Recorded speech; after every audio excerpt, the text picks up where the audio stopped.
A scoop from Axios shows that Coinbase is interested in launching its own media arm.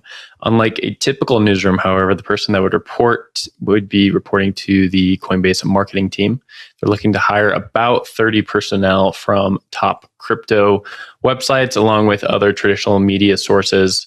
It kind of falls in line with a lot of other Silicon Valley firms, such as A16Z, which have hired out their own media arms to conduct their own brand of marketing. So it's kind of just following along with that typical narrative. But of course, there is a lot of crypto media out there, and there's a lot of typical mainstream media that is moving into crypto as well. So interesting to see that there's a lot more interest in crypto media right now. There's a lot of interest in getting people who know crypto and can write about it well into jobs, which is a little bit different from the typical media narrative where you see a lot of people get laid off during rough times, such as COVID. So I want to toss this right over to Zach. With your experience with ACJR, maybe you can explain that to us a little bit as well, and then talk about this Coinbase joint we got going on. Sure, happy to. I want to ask you a question just because this will help illuminate like how it works. So you're the editorial director at Compass Mining. To whom do you report, Will? I report to the CEO, so I do not report to the marketing. Nice. Well, we don't even really have a marketing team yet. But Straight no, to the it is top. interesting. Yeah, always to the top. You know how I roll. Go direct. Oh my God. No, it is interesting. There's kind of a change in how media works nowadays, and maybe it'll go back to old form, or who knows what media will look like in 10, 20 years. But you have like the traditional way of doing things where you have like an independent media organization of sorts. And then you have these new up and comers where it's a lot of times companies hiring their own media wings. And interesting to see like that. Of course, you want objectivity in any sort of reporting. That's always key to information you're putting out. And then you have questions about the objectivity when you have a newsroom that is owned by a parent organization, or you have a newsroom that is owned by itself, or there's a million different forms you can take it, or you just have like your own company just kind of putting out marketing and claiming it's news. But I want to get your take.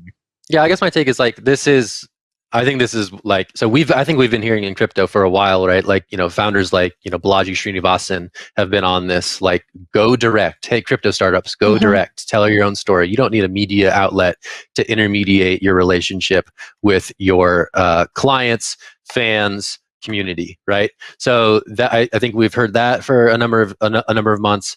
We've certainly seen from A16Z, which is a very prominent Coinbase backer, that they want to stand up their own direct-to-consumer media operation, and they are seeking to hire to do that as well. So the fact that we're seeing Coinbase follow that playbook, I think, is a little bit to be expected, right? It's in keeping with sort of this crypto ethos. It's in keeping with sort of a Silicon Valley that is presently fascinated with what they see as an anti-tech press. So the fact that they're committing resources to stand up something that gets their side of the story out there, in quotes, air quoted as much as you want, that to me makes a ton of sense, and I would expect to see more companies follow suit, honestly. I think the downstream repercussion is kind of interesting, and like the game theory of, okay, how does traditional media respond if this thing gets legs and more companies go direct? What is the role of independent media? Does it become more adversarial? Maybe. Does it become more selective in what it picks to cover? Maybe. So I'm very curious to see how this games out maybe 5 years down the road when more people follow Coinbase and try to do this approach. But I'll toss this down to Naomi. Yes, so you've had Glenn Greenwald talk a lot about this and this decentralization of media, and everyone should have their own Substack. I mean, he famously left The Intercept some months ago over a disagreement because he felt he was being censored. And so I just think that, we tend to look at like, well, you have a company that is, they must be biased because they're promoting a product, and you have a news organization which must be unbiased because they're a news organization. And as someone who's been a producer at, mainstream news organization, organization, everyone has an agenda, right? And, you know, especially like where you're talking about pushback against government, which Glenn Greenwald always talks about, you know, being this fourth estate and saying, you know, if you want accountability for government, you have to be able to push back, right? And so you just don't get that when you're at these mainstream organizations, because as soon as you start to push back, you lose your White House privileges, you know, or you're just moving at such a fast pace. You get your rundown every day of the things that are being spoon-fed to you. You can cover those immediately for the day's news, or you can go and dig deep and do investigative journalism. And people like Glenn Greenwald are saying, like, we need to go back to that system. People need to go back into the deep dives. Let's get more substance there. So it's kind of interesting. You know, I'm equivocal about Coinbase's media arm, because maybe it will just be a marketing thing for them. But yeah, they're controlling their own narrative, but it's not necessarily a bad thing. As long as we have, you know, counterweights and other people digging into that narrative, I think that it's a positive thing for more and more decentralization in the media space. But I mean, I think Ben, I like question whether we can even call it media or it's just like editorial content. Like those terms to me are different. Like journalism is different from content.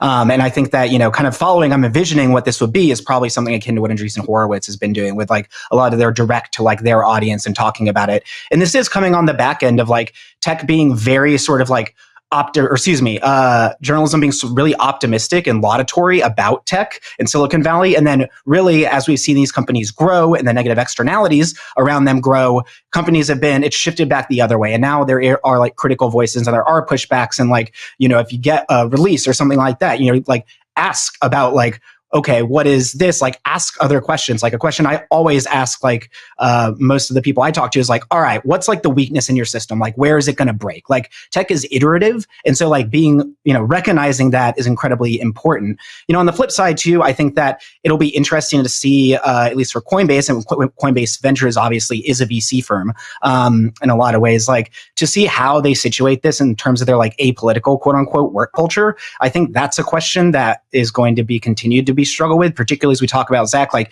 the neutrality of crypto sort of inherently and things like that, but exist in very political environments. And so I'm curious to see like how they report on their own products or how they report on anything without sort of mentioning whatever politics are going on around it, because I don't think you can escape that. But I also think that's a larger question that crypto is going to have to continue to grapple with.